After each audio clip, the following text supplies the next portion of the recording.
Agora sim. Bom dia de novo.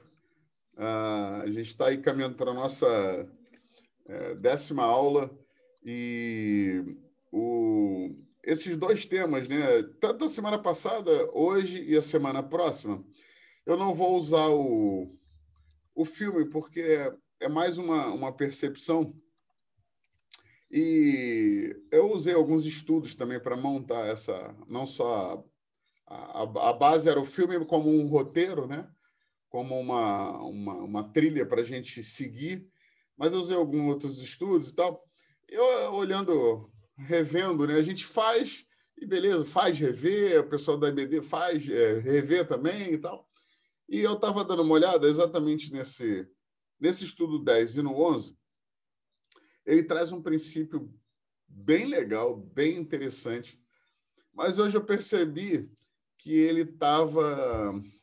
Acho que eu vou tirar. A galera já saiu daqui do quarto. Estou com uma criançada aqui. Se eu ficar enrolado, porque me incomoda pra caramba. Se eu ficar enrolado aqui para escutar, eu ponho novamente. Estou com uma galera aqui, eles estavam aqui se arrumando.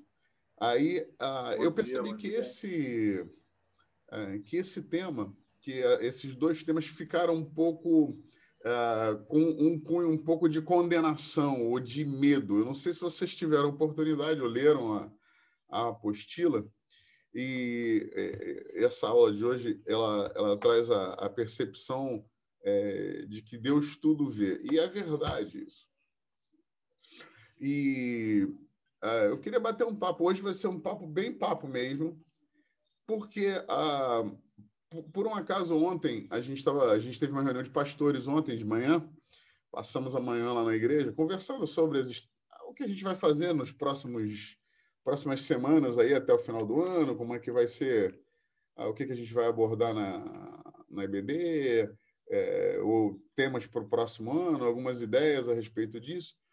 E a gente, talvez seja por isso que eu comecei a ver isso aqui com outra percepção. A gente estava falando assim da gente olhar para a gente e perceber e a identidade de quem nós somos em Cristo, quem nós somos nele. Porque esse estudo traz para nós uma verdade que é que Deus tudo vê, mas ele depois, no finalzinho, eu acabei escrevendo ou inspirado por algum outro estudo, que agora eu já não vou nem saber mais dizer, ou eu mesmo, quando eu escrevia e fazia isso aqui, ele bota... O último parágrafo me deixou um pouco... Eu falei, pô, cara, será que é isso mesmo que eu quero dizer? E eu acho que não é propriamente isso aqui. O último parágrafo da lição 10 diz assim: o motivo pelo qual a Bíblia destaca que Deus vê todas as coisas remete à futura prestação de contas. Podemos até achar que muito do que fazemos nessa vida ficará eternamente em segredo. Mas isso não é verdade. Chegará o dia em que tudo que estava oculto será trazido à luz. A Bíblia fala sobre isso, que tudo que está oculto será revelado. Caramba, mas depois que eu lendo isso aqui, não parece uma menção de terror, assim, de medo, uma colocação de medo? Todo mundo entende o que eu estou falando aí? Eu tô... Tipo aquela coisa, toma cuidado, tô de olho, hein? Tipo Né? isso, não dá essa percepção? Dá sim. Eu entendo que isso é verdade, cara. A gente não pode... Eu também nunca vou diminuir o que a Bíblia fala, né? Não é isso. Mas acho que o entendimento sobre isso precisa ter uma outra percepção. Precisa ter uma questão de... Eu fiquei pensando um pouquinho sobre isso. Meu filho, você tá bonito demais com essa blusa aí. A turma tá aqui zoando o plantão aqui do meu lado, mas vai dar tudo certo. O que acontece? Eu queria falar um pouco sobre isso. Eu não sei se você teve uma infância muito rígida e muito assim, ostensiva, no caso do seu pai. Vou usar seu pai mesmo. Por outro lado, pode ter sido uma coisa mais tranquila e tal. Então, a gente pode falar assim, eu não sei, acho que todo filho já ouviu isso. Tipo assim, a gente faz uma bobagem e a sua mãe vai fazer, vou falar pro seu pai, cara, quando você chegar. A gente já ouviu isso. E, de forma geral, a gente temia muito isso, porque o pai tinha aquela figura da correção e da rigidez e da disciplina. De forma geral, era isso que acontecia. Embora, por exemplo, no caso do meu pai é filho único, e eu ouvi muitas histórias do meu pai, porque só tinha ele para contar a história, né? Só tinha a história dele mesmo. No caso do meu pai, a minha avó, que era a dura carne de pescoço mesmo, que marcava durinha, era a minha avó. E meu avô era o cara já mais relax. Aqui em casa, eu acho que a gente é bem equilibrado, mas eu não sou aquele cara da extrema disciplina. A Aline, às vezes, é mais rígida do que eu. Mas a gente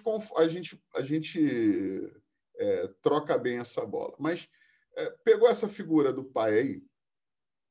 Mas, por outro lado, eu não lembro, você também já deve ter participado disso, um dia que você foi fazer alguma coisa. Foi fazer uma prova, ou foi ter um jogo na escola, ou em algum lugar, seu pai estava na arquibancada, ou lá em algum lugar, lá, ele estava lá em algum momento. Seu pai ou sua mãe, a gente pode ampliar isso aí. Nesse momento, a gente já passou por isso. Você queria fazer bonito, porque ele estava lá, não, sim ou não? A gente queria jogar bem, a gente queria a gente queria talvez seguir toda a orientação que ele tinha para nós, né? Meu pai foi bem participativo na minha vida, assim, então, e eu disputei alguns torneios de futebol quando eu era garoto e tal. Então, e meu pai sempre foi muito envolvido com futebol. E eu lembro dele, tinha lá o técnico, acho que todo pai é assim, né? Tinha as orientações dele antes de, cara, faz isso, procura aquilo ali. No meio, sei lá, do jogo, tinha alguém que se destacava, marca aquele jogador ali, olha, fica de olho nele, que ele é o cara que está conduzindo o time adversário. Quando acontece isso, qual é a nossa postura? A gente quer fazer, a gente quer agradar, a gente quer fazer bonito, a gente quer dar um retorno, talvez, para aquela atenção, para aquele investimento, e tem um monte de coisas, né? Eu estou falando de prova aqui, eu lembro das provas que eu fiz para o Cefet, já passou isso tudo, né? Era Cefet, eu fiz prova para o Visconde de Mauá, olha que loucura, né? Eu nem sei se o colégio existe ou se está aberto ainda, É eu no fiz Meia? escola... Hã? É no Meia, no Visconde de Mauá? Visconde de Mauá aqui na... Como é que é o nome desse lugar aqui? Marechal Hermes. É porque eram Marechal as Hermes. escolas. Pô, mas caramba, tem muito. Ah, não, no Meia, Visconde de Cairu, rapaz. Visconde de Cairu. Não, mas meu pai estudou lá. Mas o Visconde de Cairu é uma escola de segundo grau. Como é que fala? Sem ser técnica, é um segundo grau. E não tinha muitas escolas. Eu fiz segundo grau técnico em eletrônica. Olha que loucura, né? Nem sei que ano que era Caramba. isso aí, mas eu vou te dizer que era 90, por aí. Quais eram as referências? Eu não sei se você tem as referências da sua área aí. Minhas referências eram o Cefet e era o Visconde de Mauá. Era onde tinha uma escola de eletrônica maneira e tal. E aí eu lembro, eu fiz curso, fazia escola de manhã, curso de tarde. Então, era um investimento, um empenho e tal. Então, você queria mostrar serviço, né? A verdade é essa. E eu fiquei olhando para esses dois lugares e a apostila acabou me remetendo, assim, o texto, para esse lugar, assim, caramba, não, eu vou andar certinho, eu vou executar alguma coisa aqui, por medo do que eu fizer de errado, que eu vou ser penalizado por isso, alguma coisa desse tipo. E Deus não é assim. Mas, por outro lado, ele ele tem uma expectativa ao meu e ao seu respeito. E aí, eu queria ouvir um pouquinho de você. Todo mundo entendeu aí? Alguém quer comentar um pouquinho só sobre esses dois cenários? Conseguiram pegar bem os dois cenários que ficou aqui para a gente? Né? Você responder a um comando, a uma ordem, porque, caramba, você vai ser penalizado, você vai ser disciplinado se você não cumprir aquilo propriamente. E o outro lado é quando você está em campo e tem alguém lá que orientou, que acredita em você, e a gente quer dar retorno, a gente quer fazer bonito. a gente quer, é, sei lá, ser satisfatório para o empenho ou para o investimento que foi colocado sobre nós. Até aí, tudo bem? Tudo tranquilo? Então, eu acho que a percepção que a gente precisa ter de Deus é muito mais essa em relação a gente fazer bonito porque ele acreditou em nós, do que propriamente ter medo das consequências. E eu não falo que elas não virão, porque a Bíblia revela que elas virão. Mas a motivação, tá aí, bom, talvez seja essa a palavra. A motivação ser essa da gente ter uma vida correta, entendeu? Ter não que a gente não falhe, que a gente às vezes falha e permanece falhando, isso acontece com todos nós, mas da gente ter uma motivação de correção, alguém botou aqui, ó, o seu botou aqui, o Visconde de Mauá está em funcionamento ainda. Cara, mas eu imagino como está o nível da escola, é estadual, né? Visconde de Mauá é estadual. Não sei se o seu conhece aí profundamente, e pode depois falar um pouquinho, mas imagina como é que está agora. A escola ela já não era tão bom em 90, né? Nós estamos 30 anos depois, então eu não sei como é que está. Mas eu queria ouvir um pouquinho você.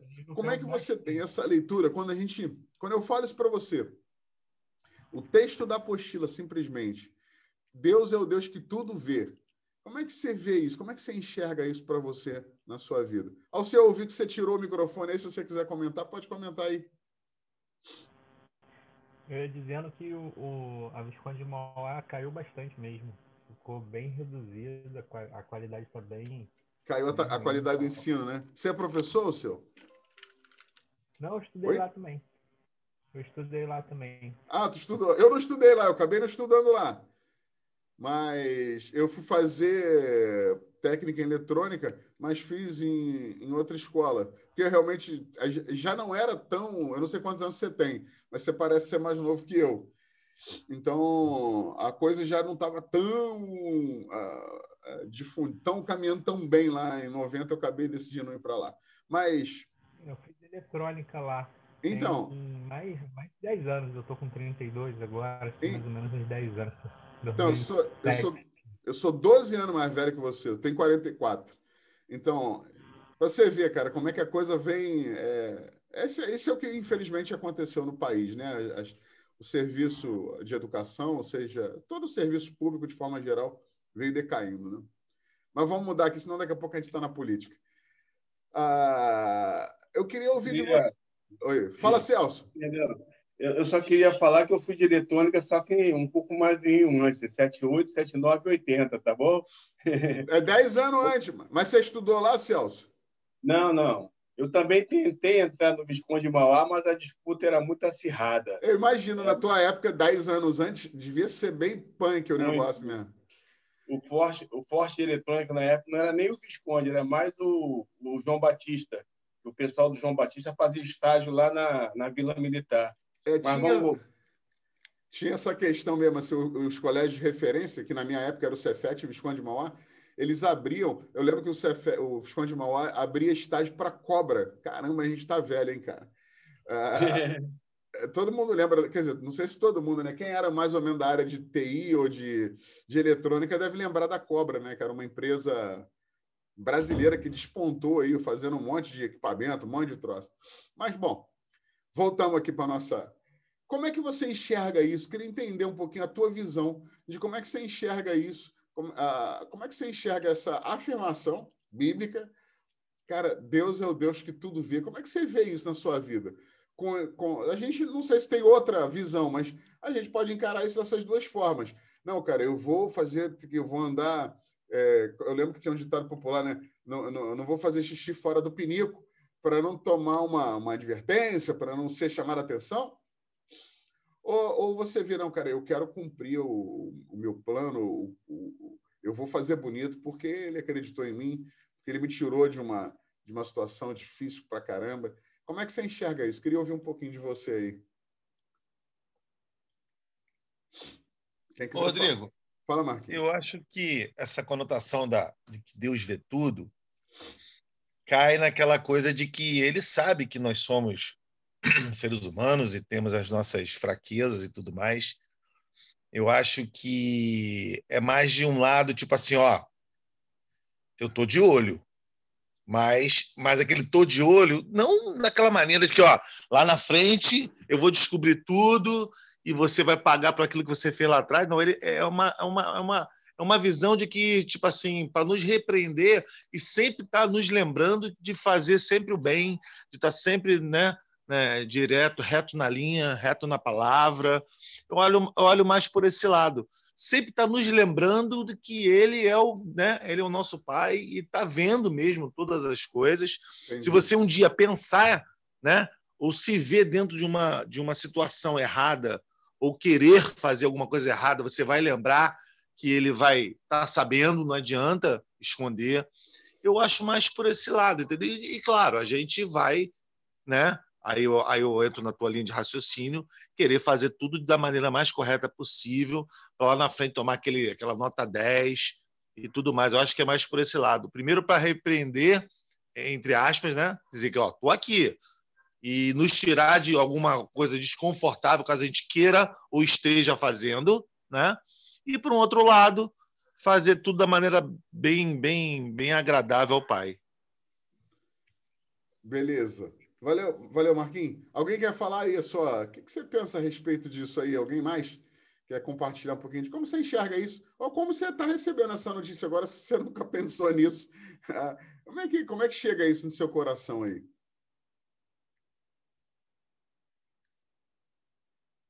Fala, Walter. Sobe o microfone aí. Quem quiser falar, sobe o microfone. Pastor, eu tenho uma visão, eu vejo as duas linhas de raciocínio, colocada pelo senhor. Mas quando eu vejo essa colocação, que Deus tudo vê, eu, particular Walter, eu vejo com temor, porque é aquela coisa, você vai errar, você está errando, e você, obviamente, eu acho que automaticamente vem na sua mente, a gente, conhecedor da palavra, que Deus está vendo aquela situação. E aí vem o temor por conta de que você está errando e você vai ser punido, em relação a isso. Então, eu vejo essa colocação muito como um temor de não errar, ou pelo menos procurar não errar.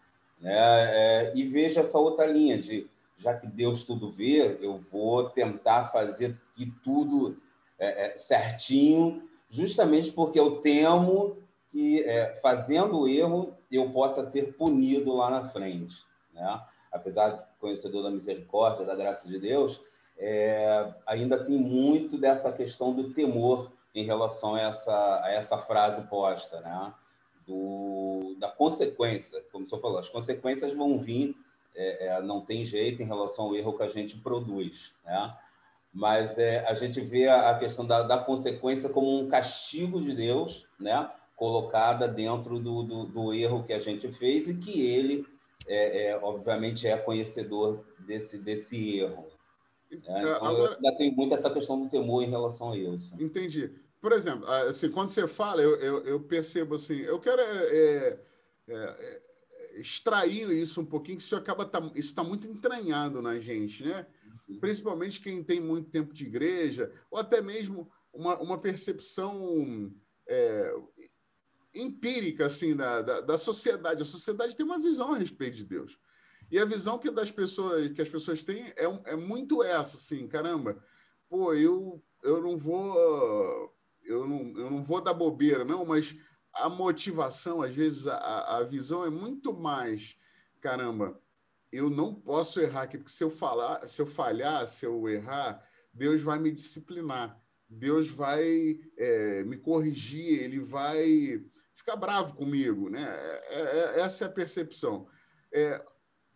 Um exemplo que até o pastor André, ontem, por um acaso, a gente acabou falando desse assunto, de uma vez que ele estava namorando a Rafaela ainda, e a Rafaela era da igreja da Tijuca, e ele foi fazer uma surpresa para ela lá num culto de sábado e tal, e foi para o culto. Aí imagina só, o pastor André ele falou que, a Rafa falou assim, não, ele estava de calça social, né? Talvez de blusa social e calça de brim, sei lá, e sapato e tal, e foi para Tijuca. Ele pegou a saída do jogo do Maracanã, na hora que ele estava atravessando ali em São Cristóvão ali. E aí, pô, pegaram um arrastão, sofreu um arrastão, levaram as coisas dele, a mochila, os negócios.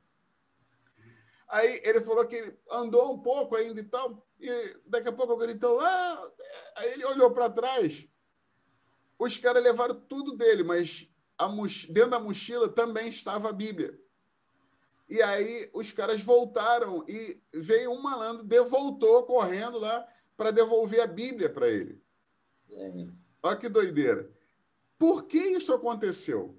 Quem que você pensa? Por que isso aconteceu? A gente está falando de um negócio que aconteceu há 30 anos atrás. Mas ainda hoje a percepção é muito parecida. Por que vocês acham que isso aconteceu? Por que o cara, o ladrão, levou tudo, né? Ele não devolveu tudo? Ele levou o resto todo. Levou a mochila, levou o cinto, levou a carteira, os documentos, o dinheiro. Mas a Bíblia, o cara devolveu. Por que você acha que isso aconteceu? Fala aí, Walter. Você estava aí já no caminho aí. Eu acho por conta do temor de ser castigado, né? Por conta de pegar um objeto sagrado. Opa, né? Isso aí é legal. É um negócio sagrado, que é... E aí ele, peraí, a Bíblia não, vamos devolver a Bíblia, porque senão Deus vai descer o martelo, né? Tem um quê de místico, não tem um negócio de místico, uma parada mística, né? Um negócio assim, caramba, é um objeto sagrado. Eu entendo os dois lados, né? Realmente mas é aquele conteúdo, não é o papel que está ali. Fala, Marquinhos, você ia falar aí? Ô, Rodrigo, eu tô rindo porque eu tô vendo um dos caras que né, provavelmente não foi foram vários que fizeram arrasto também no pastor André, mas um deles devia ter aquela avó católica, né? Era um desviado, certamente, pô. Era o cara que era da igreja, a mãe da igreja, sei lá. Isso aí, que deve ter falado com ele há muita coisa. Que Deus está vendo tudo. E papai, ele lembrou da avó. Na hora que abriu a mochila, viu a Bíblia. Falou assim, cara, eu vou me limpar. Apavorou. Eu vou fazer a coisa, acho que certo. Eu vou lá pelo menos devolver a Bíblia do rapaz. Para ficar bem com Deus. Entendeu? Eu acho que é mais ou menos por aí. É o temor, é o que o Walter falou. Aquele temor que a gente até hoje tem, né, cara? Agora, Marquinhos, por que... Beleza, o Walter, o Marquinhos, quem quiser falar aí, é só a gente falar. Por que vocês acham que isso está tão impregnado dentro da gente? Essa mensagem? Eu acho que por um lado é por falta de conhecimento, porque a gente sabe, na realidade, que Deus não é tão ruim a esse ponto de chegar ao ponto de, né, como é que diz? Pegar o teu erro e falar assim, não, agora tu vai pagar por isso que tu fez. Não é desta maneira, né? A gente sabe disso. Eu acho que, como dizia o Osés lá, meu povo sofre por falta de conhecimento. Não é tão sarcástico assim, não é tão ferro e fogo dessa maneira. Mas a grande maioria... Por que a maioria das pessoas pensa... Por que a maioria das pessoas pensa assim? Jefferson quer falar. Fala, Jefferson. Cara, eu acho que isso é mais cultural, né, do meio evangélico, né? Assim, eu fui nascido e criado dentro de uma igreja batista. E a gente realmente era meio que educado, né? A gente tinha as pessoas mais antigas falavam, olha, toma cuidado, né, que a mão de Deus a mão de Deus pesada, pesa, a mão de Deus pesa. Cara, e a gente assim... E eu vou confessar que teve um momento da minha vida que eu me desviei, né? Na minha adolescência, lá para os 18 anos, 17, Nem faz 18 tanto tempo anos. assim, Jefferson? Poxa, tem bastante tempo, cara. Mas eu voltei rapidinho, né? Por quê? Porque eu ficava, sabe, revoltado com esse negócio, cara. Assim, não é possível, cara. Entendeu? Então... Tipo assim, Deus é mau? Era isso que você achava? Pois é. Será que eu vou ser castigado? Não vou. E a gente é meio cultural também do meio evangélico isso, né? Agora não, hoje não, porque eu acho que com o ensino, com o aprofundamento das escrituras, a gente vai percebendo, a gente vai mudando a nossa mente eu acho que talvez seja um fator que hoje não pese tanto. Você acha que dentro da igreja melhorou muito isso? De forma geral? Eu acho que sim, pastor. Eu acho que sim. Mesmo na igreja onde eu frequentava, hoje as pessoas lá têm outro pensamento, tá diferente. Tem também aquela coisa do nosso do aprendizado, né? O que a gente vive de criança, aprende com os nossos pais, nossos avós e tudo mais. A gente às vezes cresce escutando aquela coisa, ó, cuidado, Deus castiga, né? E, em algum momento, em algum nível, a gente vai ouvindo alguém falar assim, ó, cuidado, não faz errado não, que Deus, né? Deus é fogo consumidor, e, né? Cuidado que Deus está vendo.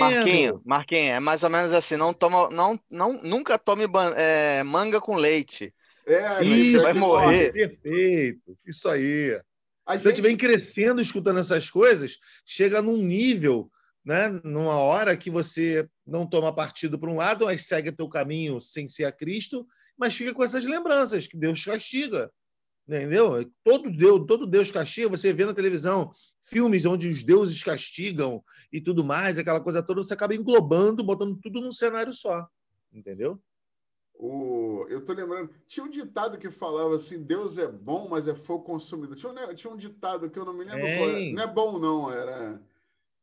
Eu não vou lembrar agora. Deus é paz, mas também é fogo consumidor. A gente, quem cresceu na igreja... Fala, Walter, quer falar? Deus é amor, mas também é fogo consumidor. Isso aí, Deus é amor, mas é fogo consumidor aí. Isso aí mesmo. A gente que era quem cresceu na igreja ouviu muito isso, cara.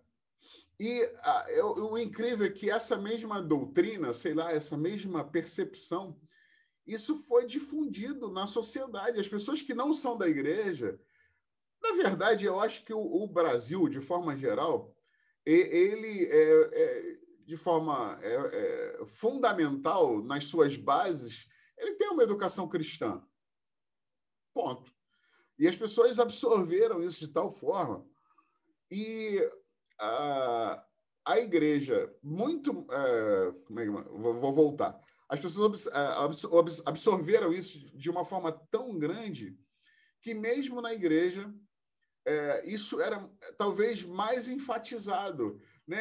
Eu lembro na minha época, não sei, o Jeff passou, também era jovem na igreja, a galera da igreja, tipo assim, pô, a galera começava aquele negócio assim, eu nunca fui, não era minha praia, tá? Eu não estou falando que eu era mais santo ou menos santo, mas tinha galera que gostava de ir, por exemplo, para Playhouse, por exemplo.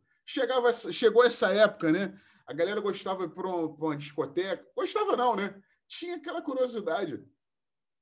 E eu lembro que, eu vou fazer só um parênteses aqui, que eu lembro que meu pai, cara, eu nem lembro, mas acho que meu pai não tinha muito tempo de convertido quando isso aconteceu, não tinha tanto tempo assim.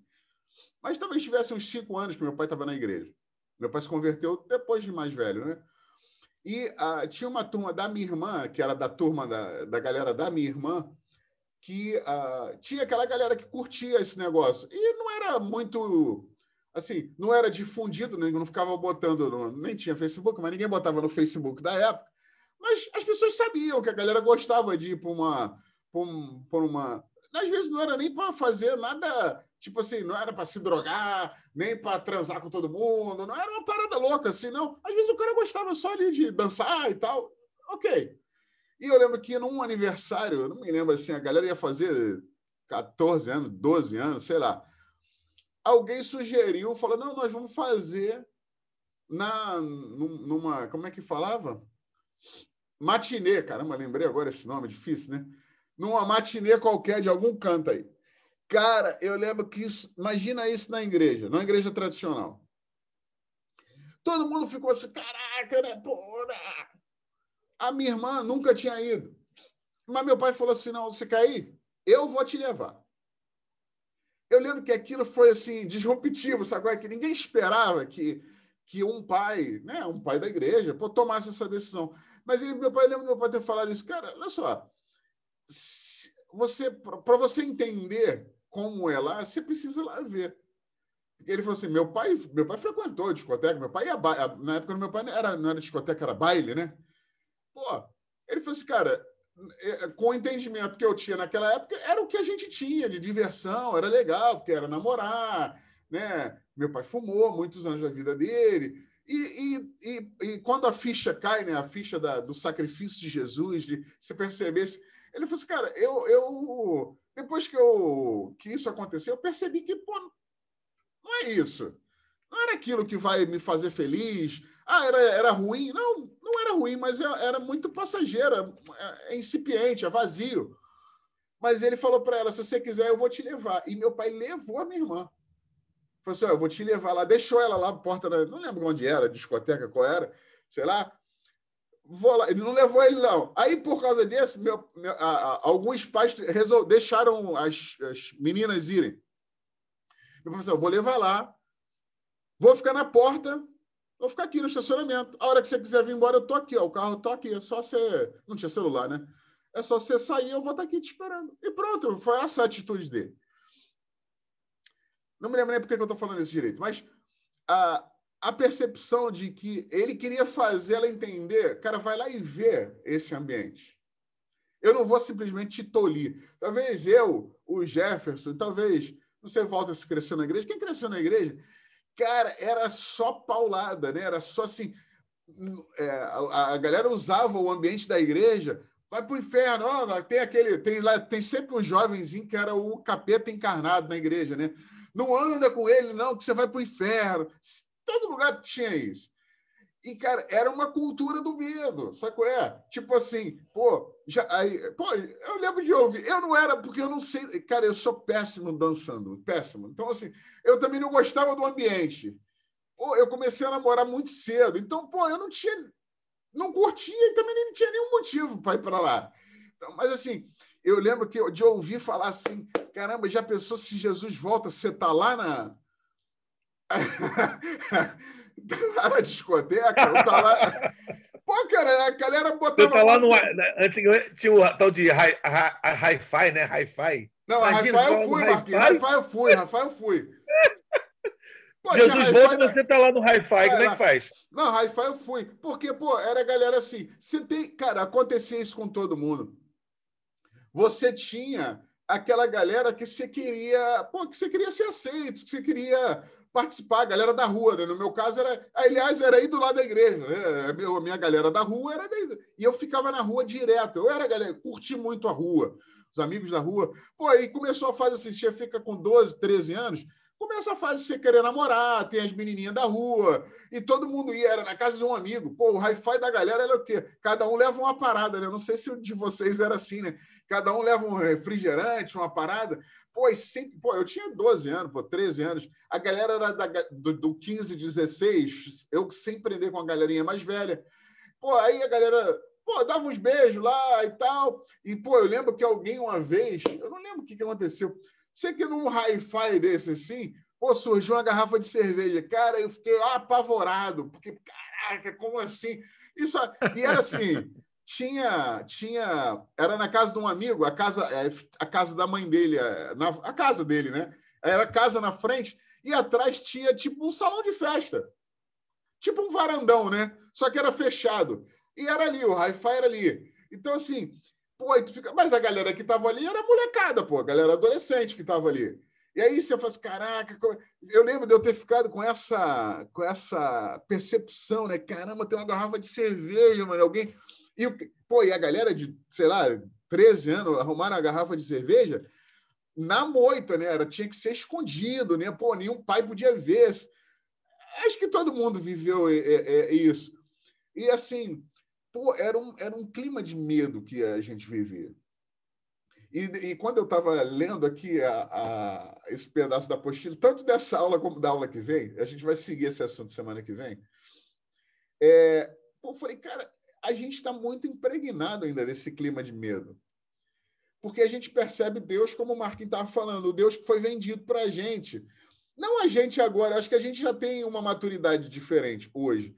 Foi isso que o Jefferson falou. Acho que houve um crescimento da igreja de forma geral e o ambiente que a gente vive na nossa igreja é muito mais. Eu vejo isso nitidamente.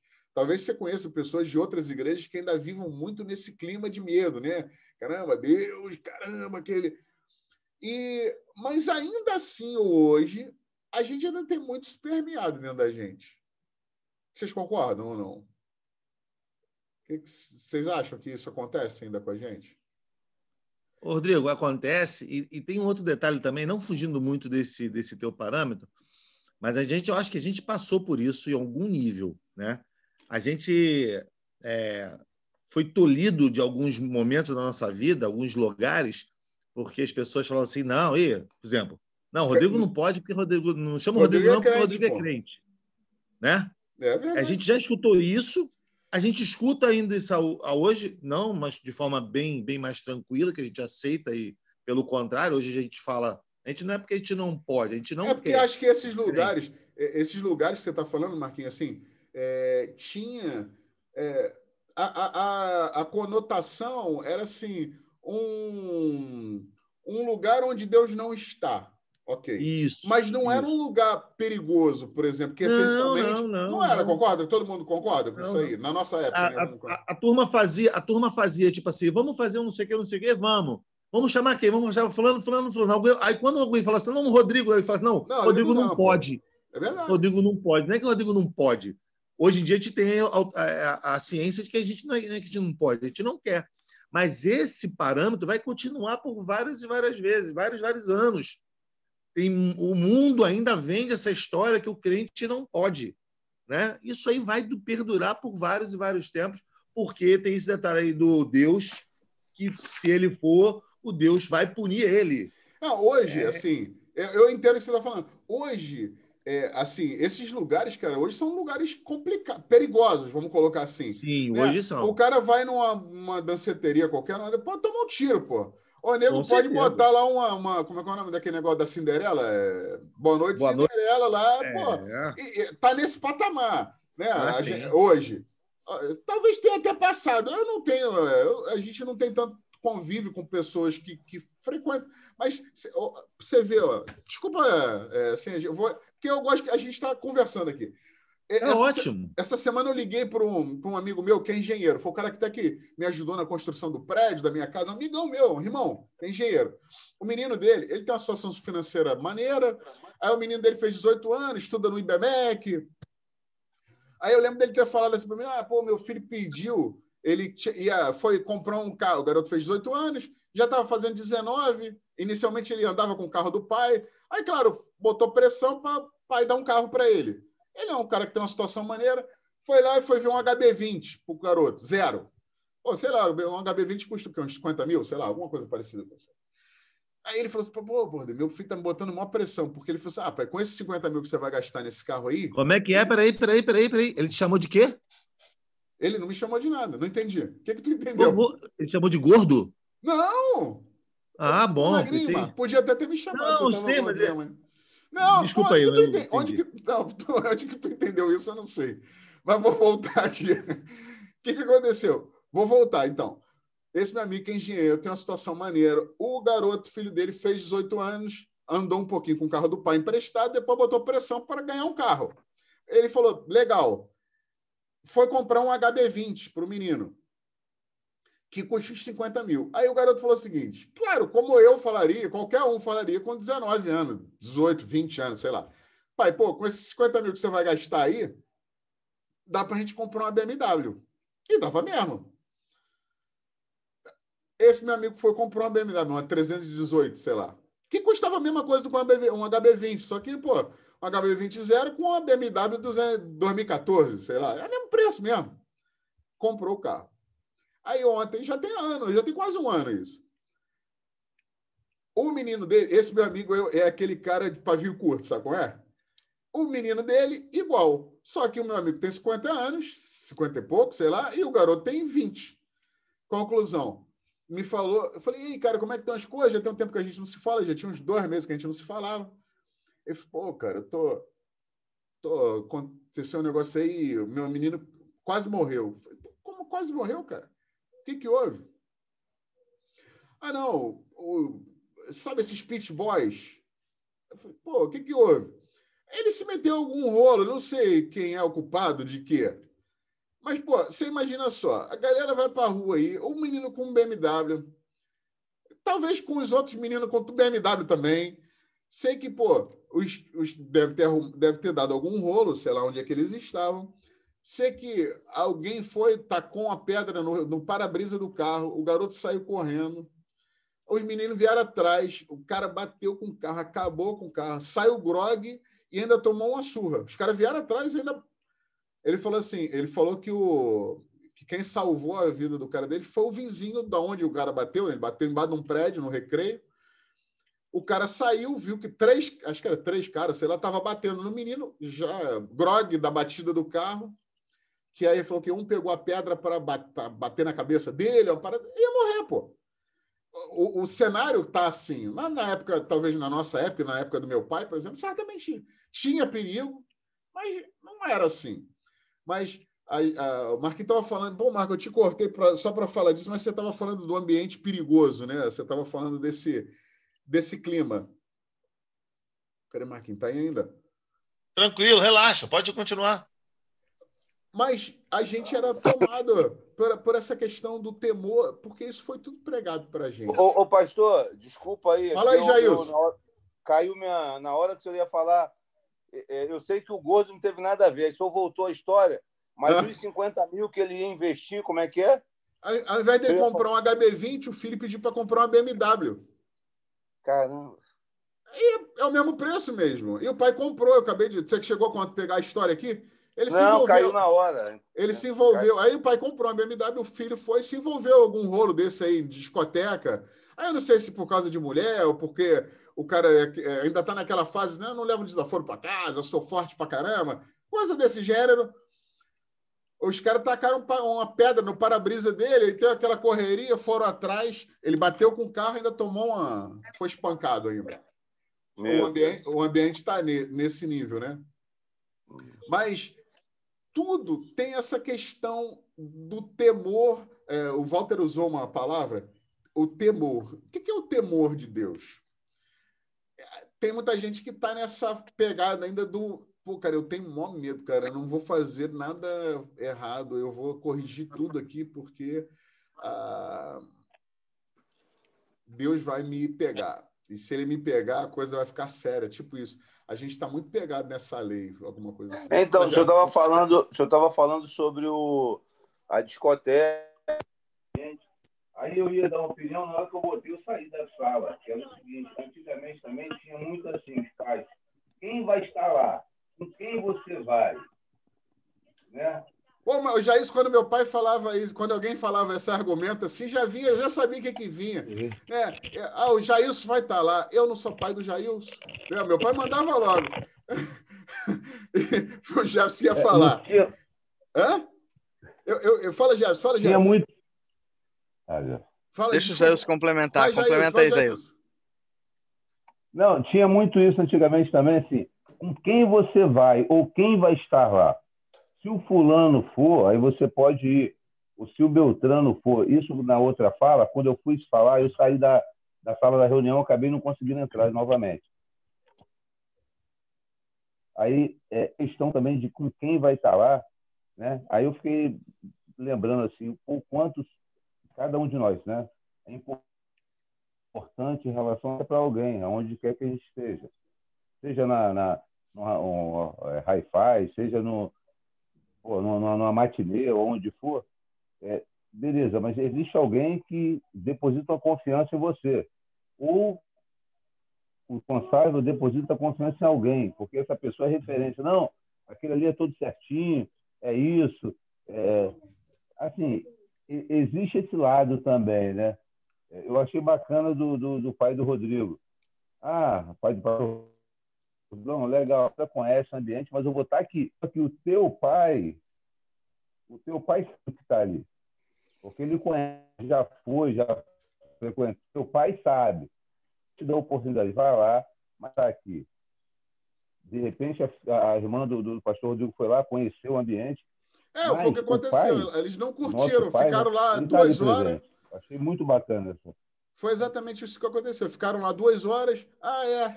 Legal, tá, não curtimos, vamos embora. Aí, eu lembro do meu pai ter falado isso. Meu pai sempre... E eu uso isso com os meus filhos. Eu falei assim, cara, você quer liberdade? Tem que ter responsabilidade. Então, meu pai falou assim, isso aconteceu, né? Pô, o Jefferson vai. Eu andei com sempre gente mais velha que eu. Então você pode ir. Mas, olha, a responsabilidade do que está acontecendo não é do Jefferson ou de quem era mais velho que eu. Eu estou pondo em você essa autonomia. Então, assim, dê conta de ter essa autonomia. Meu pai usava muito isso. Assim, cara, você quer ter liberdade? Tem a responsabilidade. É igual assim, nossos filhos, daqui a pouquinho, né? Quem tem filho já caminhando nessa direção, daqui a pouco, eu tô aí, minha filha tem 17, daqui a pouquinho, ela tá louca para dirigir. E eu quero mais que ela dirija mesmo, porque senão toda hora eu que tenho que levar, né? Então, assim, pô, ela tem que demonstrar que ela tem a responsabilidade. Não é porque tem 18 anos que é nova ou porque tem 25 que é responsável. Não. A responsabilidade ela é adquirida. Fala, Gerson, você ia falar aí. Eu ia falar o seguinte, fazendo uma associação com o sentimento que a gente tinha no passado de culpa, né, que a gente começou falando de culpa, de condenação e tudo mais, com o sentimento que acontece hoje. Porque hoje, no meu caso, eu vou te dizer, o sentimento para mim é o mesmo, mas assim, hoje a gente tem o discernimento e o Espírito Santo nos incomoda em determinada situação, a gente de repente está no meio de uma situação ali que a gente vê que a gente tem que tomar uma atitude diferente do que o mundo, né, tomaria, e aí aquilo, você vem aquele, que não é uma condenação, mas alguém, o Espírito Santo soprando no seu ouvido e dizendo, cara, não é por aí. Mas não é uma condenação, entende? E eu acredito que no passado acontecia algo parecido, do tipo, como você falou da cerveja, né? Quando você viu a cerveja na frente, falou assim, meu Deus, o que é que eu faço com essa cerveja? Entendeu? É mais ou menos isso. As pessoas, eu não sei... Fala, Walter. Eu achei legal esse termo que você usou, pastor Rodrigo, da liberdade com responsabilidade, né? Eu acho que dentro de todo esse conteúdo, né, do temor, porque Deus sabe todas as coisas, ele nos dá uma liberdade com responsabilidade, né? Eu sou livre para estar num local, né, cercado com pessoas que de repente não têm a mesma ideia de fé que eu. Eu sou livre para estar ali. Mas eu tenho uma liberdade com responsabilidade para estar ali, né? E, de repente, como o Jéssica falou, ser um ponto diferente naquele local em determinadas situações, né? Eu achei legal esse negócio da liberdade com responsabilidade. Me tira o temor, né? Me tira o medo, né? E me abre um leque para compreender um pouco melhor a misericórdia e a graça de Deus na minha vida. Porque ele não... É isso aí mesmo. Ele não tira, porque assim... meu pai sempre... acho que isso assim, foi incutido muito dentro de mim. Meu pai sempre tinha essa questão assim, cara... ele uma vez falou, já falei isso para os meus filhos também, cara, encoraje você a falar isso. Me marcou muito, eu tinha não sei quantos anos. Eu fiz, cara, não importa o que acontecer. Porque pode acontecer um problema, você pode fazer alguma coisa errada. Eu sempre vou estar lá, do seu lado. Mas eu preciso ser o primeiro a saber. Então, assim, eu estou depositando em você toda a minha confiança. A expectativa que ele tem é essa reciprocidade, entende? Não é porque eu vou ser punido, mas é porque eu vou quebrar essa relação de confiança, entende? Então, eu lembro do meu pai ter falado isso para mim, cara, no momento, sei lá, eu não lembro se eu tinha dado algum problema, sei lá, se eu tinha feito alguma bobagem, eu não sei, eu não me lembro exatamente. Mas isso foi muito marcante para mim, porque ao mesmo tempo que ele estava me colocando ali, cara, olha só, você não está sozinho, eu estou junto. Qualquer problema que acontecer, eu vou estar lá do teu lado, independente disso. É o que a gente fala, o pastor André fala muito isso, né? O que a gente pode fazer para que Deus nos ame menos? Qual é a bobagem que a gente pode fazer e Deus vai nos amar menos? Não existe, pô. Mas também que se a gente fizer tudo certo, Deus vai nos amar mais? Também não. A gente é filho, cara. E ponto, né? Só que, como todo pai, você espera que seu filho tenha uma responsabilidade, que ele haja de acordo com essa confiança que você depositou nele. Outro dia aconteceu um negócio... Foi que a Isabela foi a algum lugar, ela falou assim, pai, eu falei, filha, o que você vai fazer? Não, pai, eu vou aqui, depois eu vou para lá. Eu vou na casa de alguém, depois eu vou dormir em outro lugar. E ela, eu tenho aqui, ó, chegou em algum lugar? Pô, manda um zap, ó, cheguei, já estou aqui. Ó, pai, estou saindo daqui. Ó, cheguei lá. Beleza, a tecnologia hoje permite isso. Só que alguém chamou ela, alguém da igreja, foi no ambiente da igreja. Alguém chamou, não, pai, vou dormir na minha casa. E ela falou assim, tudo bem. Já é uma família que a gente tem costume de que isso aconteça. Mas o que ela fez? Ela mandou um zap. Pai, eu vou dormir na casa de fulano de tal. E depois eu chamei a atenção dela. Falei, filha, olha só. Você tinha que me perguntar, ou a mim, ou a sua mãe, se você poderia fazer isso. Porque nós não combinamos algo? Você vai sair daqui e vai para lá? Aí vamos supor que eu não recebi essa mensagem, ou vamos supor que eu estou sem celular. Aonde que eu vou te procurar se alguma coisa acontece? Se eu preciso te falar com você? É na casa daquela pessoa que você disse que está, não era isso? E ela não estava lá, porque ela recebeu um convite e tal. Então, são essas coisas assim que quebram um pouco e a gente tem que se adequar a isso. É a mesma percepção que eu quero trazer para nós, esse nível de relacionamento com Deus que a gente precisa ter. Não o do temor, mas o da responsabilidade, liberdade com responsabilidade, igual a gente estava falando aqui. Né? É extremamente importante a gente perceber isso. Mas Deus não sabe o que eu faço? Sabe. Vai ter consequência o que eu faço? Vai ter consequência. Mas ele sempre vai estar do nosso lado.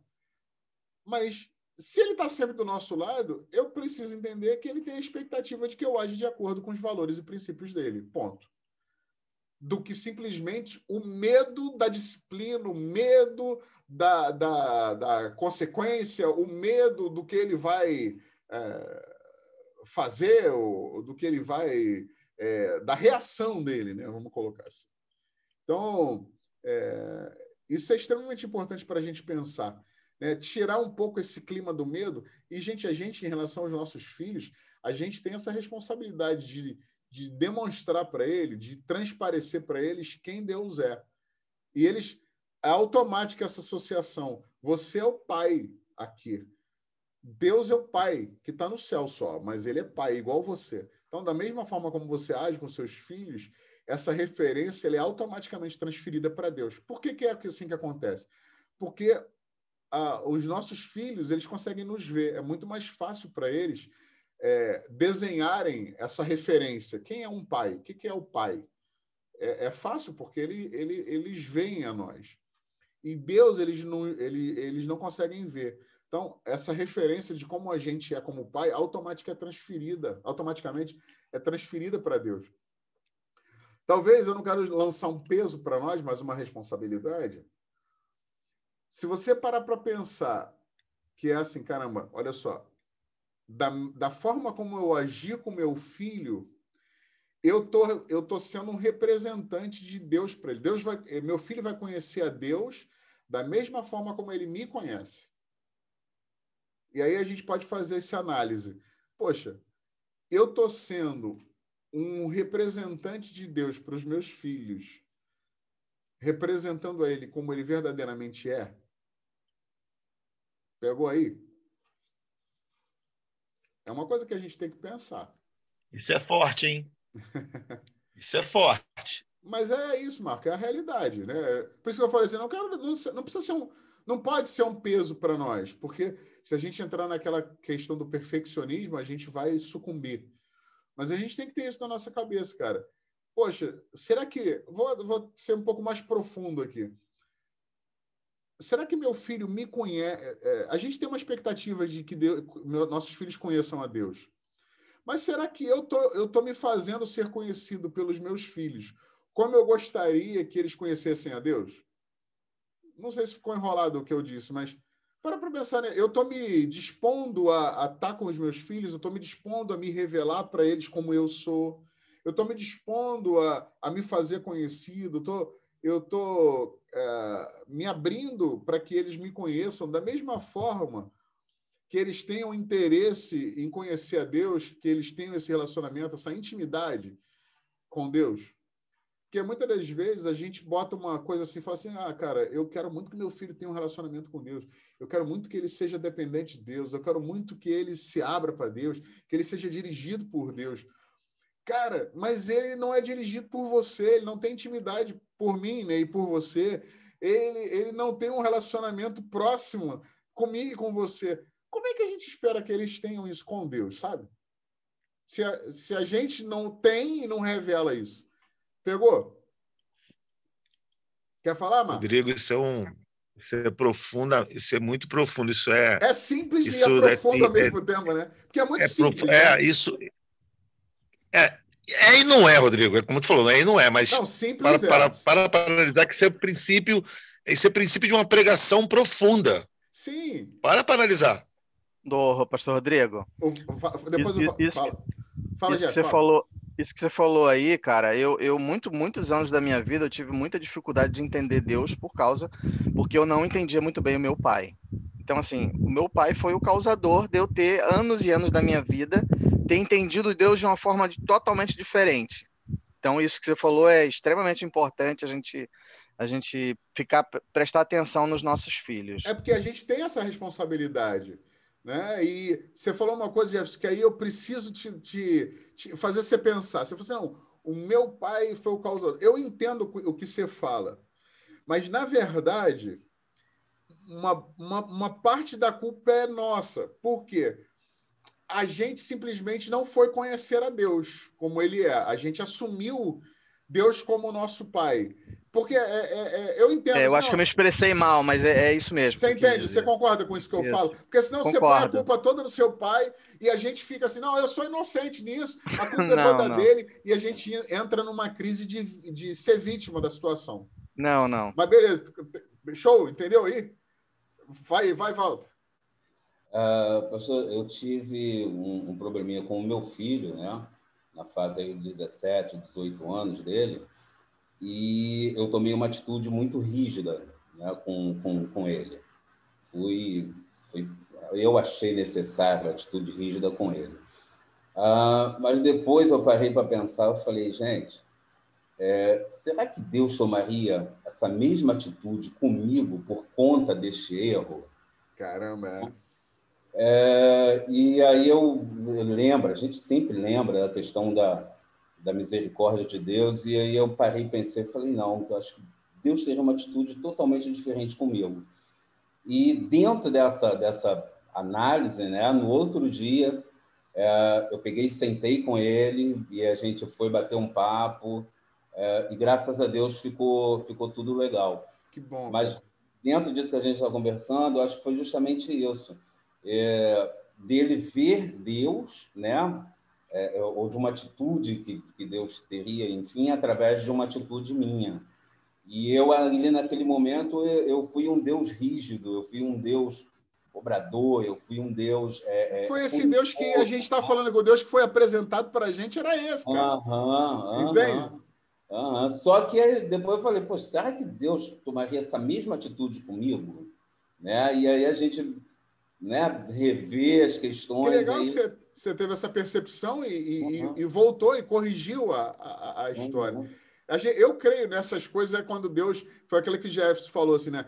O Espírito Santo torce o coração, né? A gente fica com aquele incômodo ali, enquanto esse negócio não resolve, né? Fato. Foi isso.